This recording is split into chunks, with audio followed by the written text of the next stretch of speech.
Howdy, y'all. So here we are on the Wednesday, hint, hint, of week 1, and you're getting your Wednesday reminder. But before you go down and click on that, just something I want to share, point out, subtle hint. First of all, hopefully by next week, if you're going, really, we have to look at that again. By next week, I should know if you need to keep having me in the corner. Like I always like to role model best practices. And again, just in case anyone needs to lip read, sorry, that's why this is here. If you're wondering why I look so jolly with these bright red cheeks, yeah, I'm happy. No, I'm not drinking on the job. I had a bad reaction to some medicine. It's so no big deal, but I do look like a Campbell soup kid. Yeah. Okay, so here we are. And what is it that I'm taking your valuable time to point out? Inside course information, scrolling, scrolling, scrolling. We keep going, scrolling. Okay, trust me, it's worth the trip. All right, key course rubrics and core documents. Inside that folder, my friends, you will find the discussion board rubric. Now, I know we have a handful of students, in fact, quite a few students, who are in the MAT program. You're getting your credential along with a master's. So you've taken recently a lot of credential courses. This is a different program. You've probably already noticed we don't have meetings every week like they do in the credential courses. It's a different program. Heads up, the threaded discussion rubric is also different. Please, everyone, do go through this. This rubric is designed to set you up for success. Now, in my introduction Easter egg video, hint, hint, if you haven't done it yet, I talked about the 3 different days for the whole of the class as well as the threaded discussion boards. Hello, right there. All right? But there's also a couple of other things. Initial focus, response to the prompt, to the topic, right? Initial response is on topic, but one more time, it's not an end place. It is a starting place. And to hammer that in even more, look what's right up above it. This goes with frequency.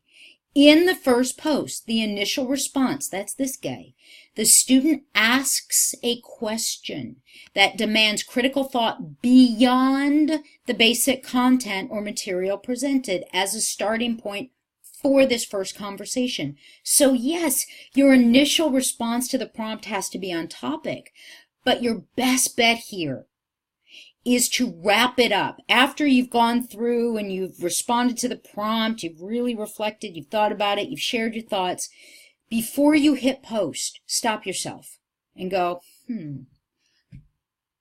what does this make me curious about? What do I now wonder more about? What would I like to learn, or how does this relate to me in my practice? Own it. Make it personal. Your inquiry is your #1 tool to authentically engaging in critical thinking and ensuring that the work you're doing is meaningful to you. I mean that sincerely. Own it. Enjoy it. This is hard fun. Okay? Seymour Papert, a name you'll hear a lot out of me, professor out of MIT. Brilliant dude. Hard fun. Engage. Own it. Be responsible. Take direction for your own learning. That question. Wrap up your initial post with a question. Doesn't matter what the prompt is. Always do this. Always do this. It is such a best practice. We as teachers get caught in this rut of answering other people's questions.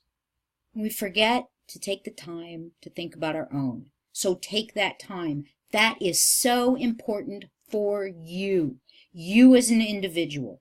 Your affective, your behavioral, and your cognitive domains of learning and living.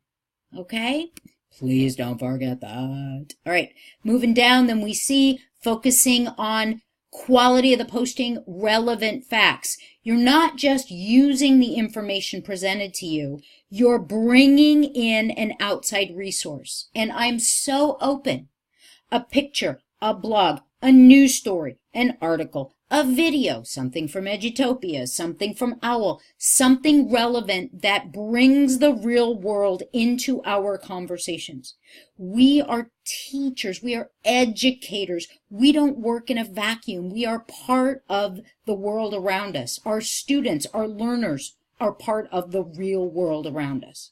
So if we learn in a vacuum, that doesn't translate well out into the real world. Bring the real world into our studies. Explain to us why it's relevant. I'm curious about this, guys. I thought this related. This has me going in circles. What do you think? Whatever it is, bring it in. Don't forget that. Sorry. All right. Quality of the posting, engagement in academic dialogue. You've got to not just knee-jerk your responses. You only have to engage 3 times across the whole week. The first one is, the response to the prompt. The other 2 are responses to peers. Think about that. You're engaging in a conversation. The minimum is 3 times. So make it worth your time and effort and that of your peers to read it. All right? Please read this over carefully. Quality. Sorry, guys. Elevating the dialogue. This is the one that people have the most problem with. And ironically enough, this is the one that correlates to that question at the beginning. It's kind of like when you go out in the woods, you go camping, you go hiking, you're supposed to leave the environment better than when you found it. It's the same with a threaded discussion. You want to move the conversation forward. You want to open up whatever you are discussing, whether it's directly with a peer or kind of in general to the prompt. Open it up more. Don't just agree. It's totally cool to agree, but then add on. Move it forward. You know what it's like when you're sitting in a conference room and everybody at the table is going, oh yeah, you're right. Okay, me too. Oh yeah. Shh, really? Get the caffeine. Make the conversation worthy of your time, your effort, your focus, and for your peers. Add on. You are more than welcome to actually have an intellectual disagreement. In fact, sometimes that's where we all learn the most. Respectful intellectual disagreement.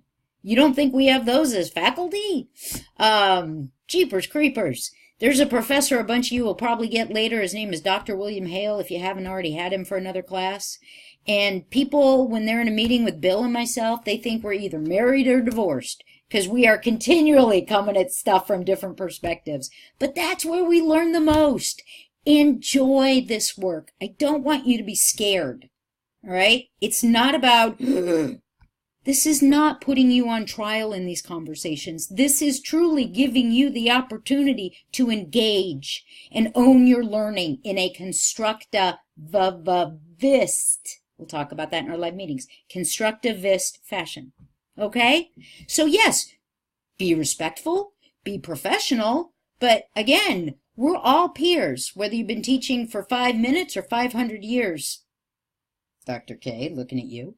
Okay? We all have something really cool, a perspective, a question, an idea, an experience. But make these threaded discussions, the doing and the reading, worthy of your time and that of your peers. All right, my friends? Onward. So, click the link below. What day is it?